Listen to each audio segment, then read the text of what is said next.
Height सुनने में ही कितना रोमांचक लगता है, पर क्या हो ये हाइट 2000 फीट से भी ऊंची हो, मतलब आईफेल टावर के दुगने से भी ज्यादा। उस हाइट पर पिछले 2 दिनों से जिंदगी और मौत के लिए लड़ रहे हो।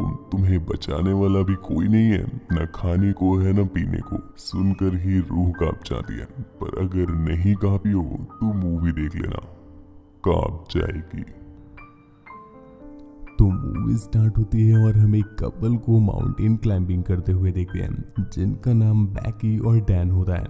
इनके साथ साथ इनकी एक फ्रेंड भी है जिसका नाम हंटर होता है। इन तीनों लोगों को ही एडवेंचरस जगहों पर जाना बहुत पसंद होता है। एडवेंचर इनके लिए शौक नहीं बल्कि इनका पैशन बन चुका है, और ये पैशन इनके इस कदर सर चढ़ा है कि ये लोग एडवेंचर के लिए अपनी सेफ्टी का भी ध्यान नहीं रखते, और आज भी ये लोग बिल्कुल लो सेफ्टी के साथ माउंटेन क्लाइंबिंग कर रहे होते हैं। इसी चलते बस ये ऊंचाइयों तक पहुंचने ही वाले थे कि तभी रास्ते में डैन का हाथ एक पक्षी के घोंसले के अंदर पड़ जाता है, और वो पक्षी उसे देखकर ऐसा घबराया कि वो उस घोंसले से बाहर निकल जाता है। डैन के लिए सब कुछ इतना अचानक हुआ कि उसका हाथ उसकी रस्सी से फिसल जाता है, पर फॉर्चुनेटली जो उसकी सेफ्टी रोप थी वो उसके सहारे लटक गया। सभी को लगता है कि अब डैन बच गया है, पर इनकी लापरवाही की वजह से वो जो सेफ्टी रोप थी वो ठीक तरह से लगी ही नहीं थी। वो निकल गई और डैन उस पहाड़ से सीधा नीचे गिरता है, जिसके बाद सीन यहीं पर कट हो गया और हम देखते हैं 51 वीक्स के बाद का समय। यहाँ पर जो बैकी है वो डैन के जाने का दुख बर्दाश्त नहीं कर पाई, और तब से लेकर अभी तक वो डिप्रेशन में चल रही है। इवन बैकी को तो ये लगता है कि डैन को कुछ हुआ ही नहीं है। वो ये समझती है कि डैन कुछ काम से बाहर गया है, और वो हर रोज दिन में कई बार डैन को कॉल करती रहती है। इस बीच वो काफी ज्यादा शराब भी पीने लगी है और दिन भर शराब और डैन की यादों में ही गुमसुम रहती है। हालांकि बैकी के डैड ये सब कुछ देख रहे होते हैं और उन्हें अपनी बेटी की ऐसी हालत नहीं देखी जाती। वो उसे समझाने की कोशिश करते हैं, उसे कंसल्ट करने की कोशिश करते हैं, पर इस चीज का भी बैकी पे कोई असर नहीं पड़ता। इसी चलते एक दिन हंटर बैकी से मिलने के लिए उसके घर पर आई, पर यहाँ पर हंटर को पता चला कि बैकी अभी तक उस इंसिडेंट को भुला नहीं पाई है। एक्चुअल में दोस्तों हंटर उस दिन के बाद से बैकी को कभी मिली ही नहीं। इस बीच हंटर अपने कुछ कामों में लग गई थी, और वो बताती है कि वो अब एक यूट्यूबर बन गई है और उसका यूट्यूब पर एक व्लॉगिंग चैनल है। अपने ऑडियंस के लिए एक वीडियो बनाने वो एक टावर पर जाना चाहती है, और इसके लिए वो आई है अपनी सबसे प्यारी एडवेंचरस लवर बैकी के पास, पर बैकी उस टावर पर जाने से उसे मना कर देती है। हंटर ने उसे समझाने की बहुत कोशिश की, पर बैकी अब कोई भी एडवेंचरस जगह पर नहीं जाना चाहती थी। पर जाते जाते हंटर ने उसे बताया कि डैन का उस टावर पर चढ़ने का एक सपना हुआ करता था, तुम चाहो तो उस सपने को पूरा कर सकती हो। ये बोलकर हंटर वहां से चली गई, पर बैकी अभी भी उस टावर पर नहीं चढ़ना चाहती थी, जिसके बाद वो सो गई। पर अगली सुबह जब उसकी आंख खुलती है तो उसे हंटर की वो सारी बातें सताने लगती हैं, और हम देख पाते हैं कि बैकी ने अभी तक डैन की एशेस को बहाया तक नहीं है, जिस पर वो डिसाइड करती है कि वो डैन का सपना पूरा करेगी और उसी टावर से उसकी एशेस को बहा देगी। वो हंटर को कॉल करके बताती है कि वो उसके साथ उस एडवेंचरस जगह पर जाने के लिए तैयार है। अगले ही दिन वो लोग अपनी डेस्टिनेशन के लिए निकल जाते हैं। वो रास्ते में ही थे और अपनी डेस्टिनेशन पर बस पहुंचने ही वाले थे कि तभी हम देखते हैं हंटर अपना कैमरा निकाल करके अपना व्लॉग स्टार्ट कर देती है, और वो अपने व्लॉग में इस तरह से खो गई कि वो अपनी कार को एक तेज रफ्तार वाले ट्रक के सामने लाने वाली, पर फॉर्चुनेटली किस्मत से वो लोग बच जाते हैं। कुछ दूर और जाने पर उन्हें एक बोर्ड दिखाई देता है जिसमें साफ साफ वार्निंग दी गई थी कि इसके आगे का रास्ता बंद है, लेकिन फिर भी वो लोग उस वार्निंग को इग्नोर करते हुए अपनी कार को वहीं पर छोड़कर आगे का रास्ता पैदल चलते हैं। थोड़ी दूर जाने के बाद उनकी डेस्टिनेशन यानी वो टावर उनकी आंखों के सामने था।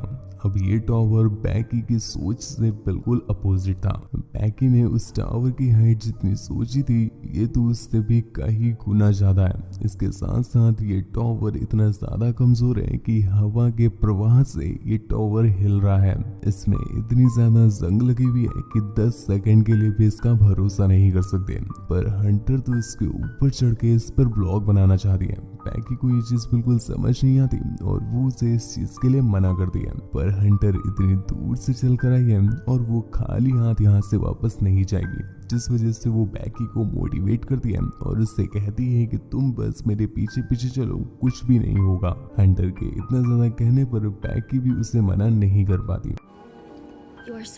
और ये दोनों उस टावर पर क्लाइंब करना स्टार्ट कर देते हैं। चढ़ते चढ़ते इन्होंने बस कुछ फीट की ऊंचाई ही कवर की थी कि इतने में ही बैकी के हाथों से उस सीढ़ी का एक रॉड निकल जाता है।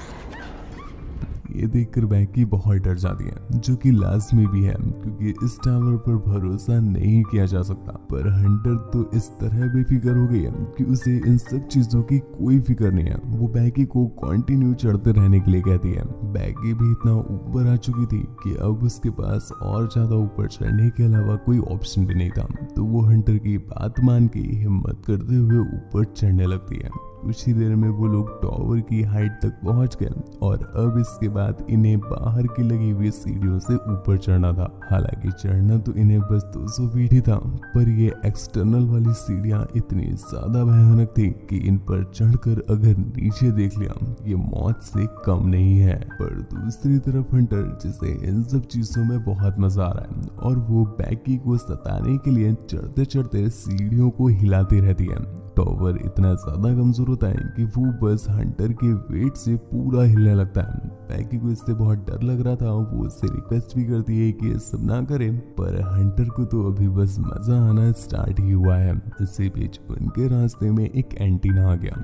अब उन्हें किसी तरह से उन सीढ़ियों को छोड़ करके एंटीना पर चढ़कर वापस सीढ़ियों को पकड़ना था।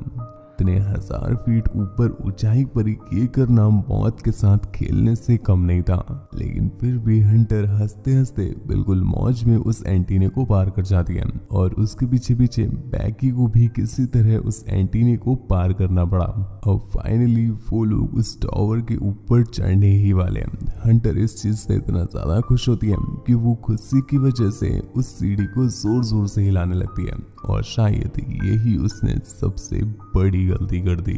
सीढ़ी को इतने जोर जोर से हिलाने की वजह से उस सीढ़ी पर लगा हुआ एक ही जो नट था वो नीचे गिर जाता है और इस बात से बेखबर बैकी भी उसके पीछे पीछे उस टावर पर चढ़ गई। फाइनली इतनी ऊपर चढ़ने के बाद उन्हें इतनी खुशी होती है कि वो अपना सारा डर भूल जाती है और यहाँ पर दोनों फोटोज और वीडियोस क्लिक करने लगते हैं। हंटर अपने ब्लॉग के लिए कुछ ड्रोन से भी शॉट लेती है और इस बीच उसका क्रेज तो इतना बढ़ गया कि वो बिना किसी सेफ्टी से उस टावर से लटकते हुए फोटोज और वीडियोस क्लिक कराना चाहती थी ताकि उसका ये व्लॉग और भी ज्यादा डेंजरस लगे। बैकी उसे इस चीज के लिए मना करती है, पर हंटर ने अभी तक किसी की सुनी थी क्या जो अभी उसकी सुनेगी। वो उसके मना करने के बावजूद भी उस पर लटक करके अपनी कई सारी फोटोज और वीडियोस क्लिक करवा दिया, जिसके बाद उसने बेकी से भी सेम यही चीज करने गई।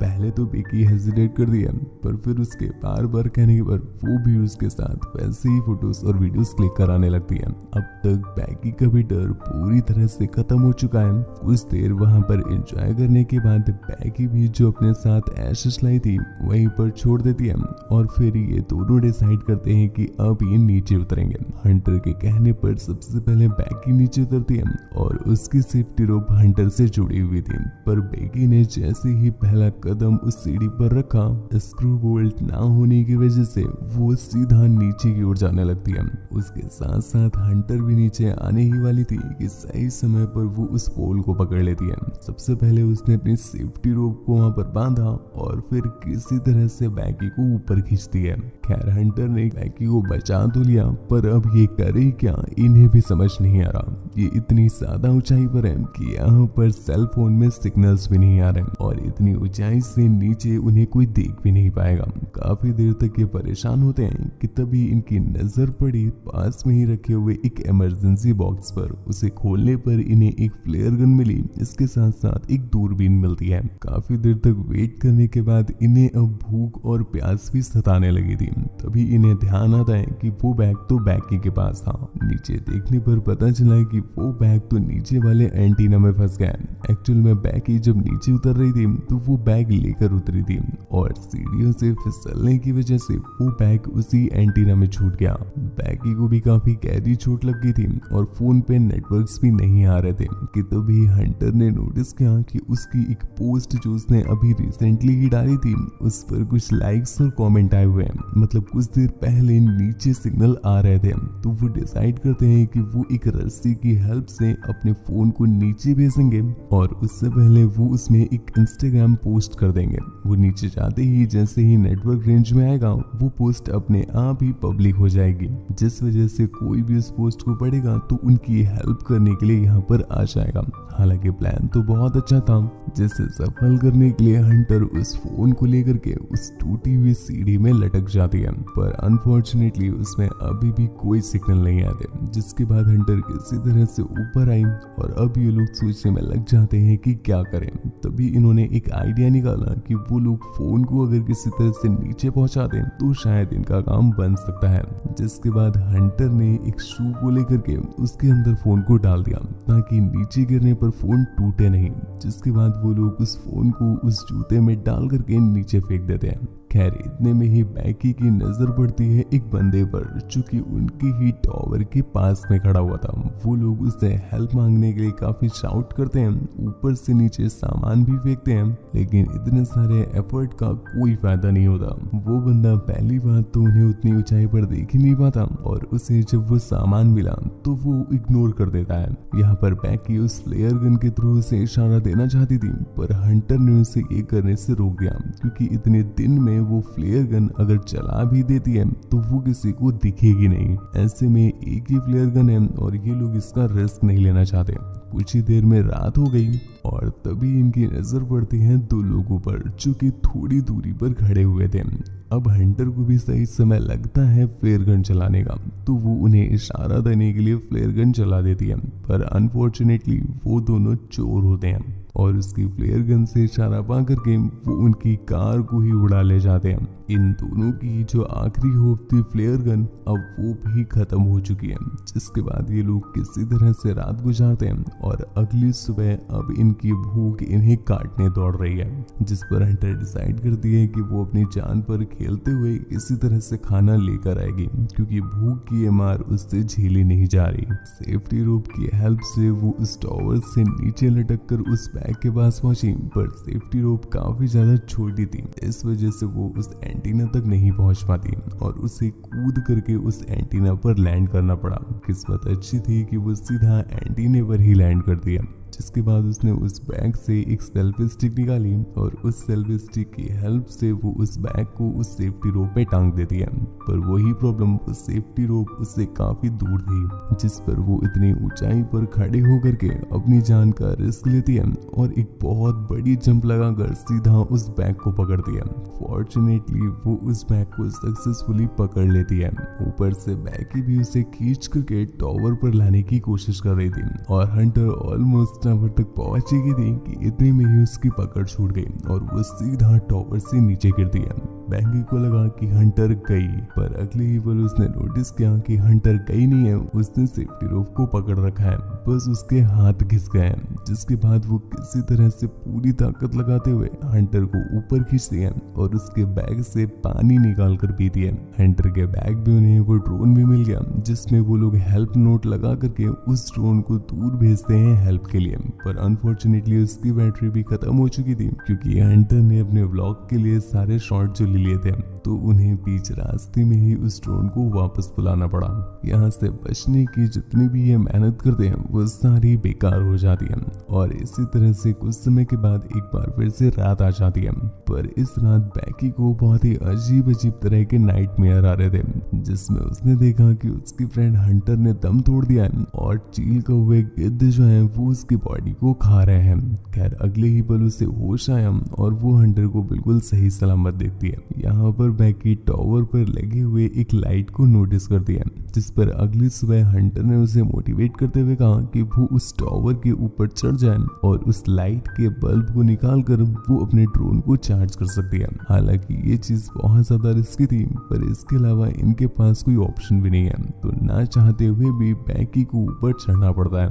काफी मेहनत करते हुए, हिम्मत दिखाते हुए वो ऊपर तक चढ़ जाती है, पर उसके ड्रोन का चार्जर इतना छोटा था कि वो अंदर जा ही नहीं रहा था। इस वजह से बैकी को उसके अंदर अपनी रिंग डालनी पड़ी और फिर वो किसी तरह से ड्रोन को चार्ज करती है। पर प्रॉब्लम ये है कि उसे तब तक ऐसे ही लटके रहना पड़ेगा जब तक उसका ड्रोन चार्ज नहीं हो जाता। और यहाँ पर ऑलरेडी खूंखार गिद्ध और बाज घूम रहे थे जो कि बैकी पर अटैक कर देते हैं, लेकिन बैकी किसी तरह से उनका सामना करती है और वो उस ड्रोन को चार्ज करती है। पर इस बीच उस गिद्ध के आखिरी अटैक में बैकी का बैग नीचे गिर गया और बैकी को भी अब नीचे आना ही पड़ता है। पर अच्छी बात ये थी कि बैकी ने उस ड्रोन को सफिशिएंट चार्ज कर लिया था, जिसके बाद वो एक बार फिर से उस ड्रोन पर हेल्प नोट लिख करके उसे पास के ही एक मॉडल पर भेजने लगती है और वो ऑलमोस्ट उस मॉडल तक पहुंच ही गया था, पर इतने में ही एक ट्रक उस ड्रोन को कुचल देता है और इसी तरह से बैकी की जो आखिरी उम्मीद थी वो भी कुचल गई। ये देखकर बैकी बेचारी बहुत ज्यादा टूट गई और यहीं पर हमें एक रूह को कांप देने वाले सच का सामना होता है। एक्चुअल में जो हंटर उसके साथ है वो तो उसके साथ थी ही नहीं। हंटर तो तभी मर गई थी जब उसके हाथों से रस्सी छूटी थी और उसकी बॉडी अभी भी एंटीना पर पड़ी हुई है, जिससे चील को वे गिद्ध खा रहे हैं। और अभी तक जो हंटर उसके साथ में है वो तो बस बैकी की एक इमेजिनेशन है, क्योंकि बैकी मानने को तैयार ही नहीं है कि हंटर मर चुकी है और उसने सिर्फ बैग को ऊपर खींचा था, ना कि बैकी को। बैकी बेचारी बहुत ज्यादा टूट चुकी है और अब वो भी ये बात मान चुकी है कि उसका हाल भी हंटर जैसा ही होगा। तो वो एक आखिरी वीडियो मैसेज रिकॉर्ड करती है अपने डैड के लिए, जिसमें उसने बताया कि वो उनसे बहुत प्यार करती है। यहीं पर दूसरी तरफ हम उसके डैड को भी देख पाते हैं, जो बेचारे बैकी के लिए बहुत परेशान थे, क्योंकि उनका कॉल बैकी को लग नहीं रहा था। अगली सुबह जब बैकी की आंख खुली तो वो देखती है कि एक पक्षी उसकी चोट को फाड़ करके खा रहा है। बैकी की भूख भी इतनी ज्यादा बढ़ चुकी थी कि वो उस पंछी को जिंदा ही पकड़कर रगड़ कर मारने लगती है और उसके मर जाने के बाद बैकी उसे ही काट कर खा लेती है। पेट में कुछ जाने के बाद उसे थोड़ी सी राहत मिलती है और अब वो शांति से काम लेते हुए एक आइडिया निकालती है, जिसके बाद वो किसी तरह से उस टावर से नीचे आई, जो कि उसके लिए बहुत मुश्किल वाला काम था। लेकिन फॉर्चुनेटली वो बिल्कुल सही सलामत बैकी के उसी एंटीने के पास आ जाती है जहां पर उसने बैकी की बॉडी देखी और वो यहाँ पर अपनी लास्ट कोशिश करने जा रही है, जिसमें वो अपने फोन पे अपने डैड को हेल्प का मैसेज और इसके साथ साथ अपनी एग्जैक्ट लोकेशन लिख करके उसमें सेंड कर देती है। हालांकि नेटवर्क ना होने की वजह से वो कंप्लीटली सेंड तो नहीं हुआ था, लेकिन वो उस फोन को एक जूते में डालकर और उसकी एडिशनल सिक्योरिटी के लिए उस जूते को बैकी की बॉडी के अंदर डाल देती है, जिसके बाद उसने बैकी को एक सॉरी कहा और वो उसकी बॉडी को ऊपर से नीचे फेंक देती है। बैकी यहाँ पर बैठी अपनी उस आशा में इंतजार करने लगती है, जिसके बाद हम देखते हैं रात में फाइनली बैकी के डैड को वो मैसेज रिसीव हो गया था। तभी वो बताई हुई लोकेशन पर आते हैं जहाँ पर ऑलरेडी पुलिस मौजूद थी और अपने सामने पड़ी हुई एक बॉडी को देख करके बैकी के डैड बहुत डर जाते हैं, कहीं ये बैकी तो नहीं। पर उन्हें पता चला कि ये बैकी नहीं, ये तो हंटर है और बैकी को तो रेस्क्यू कर लिया गया है। तो दोस्तों ये थी आज की मूवी। अगर आपको मेरी मेहनत पसंद आई हो तो प्लीज एक लाइक कर दीजिएगा, और नहीं आई हो तो हम आपसे रिक्वेस्ट करेंगे कि डिसलाइक भी जरूर कीजिएगा। चैनल को सब्सक्राइब ना किया हो तो प्लीज चैनल सब्सक्राइब कर लीजिए, बेल आइकन प्रेस कर लीजिए, क्योंकि हम नहीं चाहते आगे आने वाली कोई भी वीडियो हमारे भाइयों से मिस हो।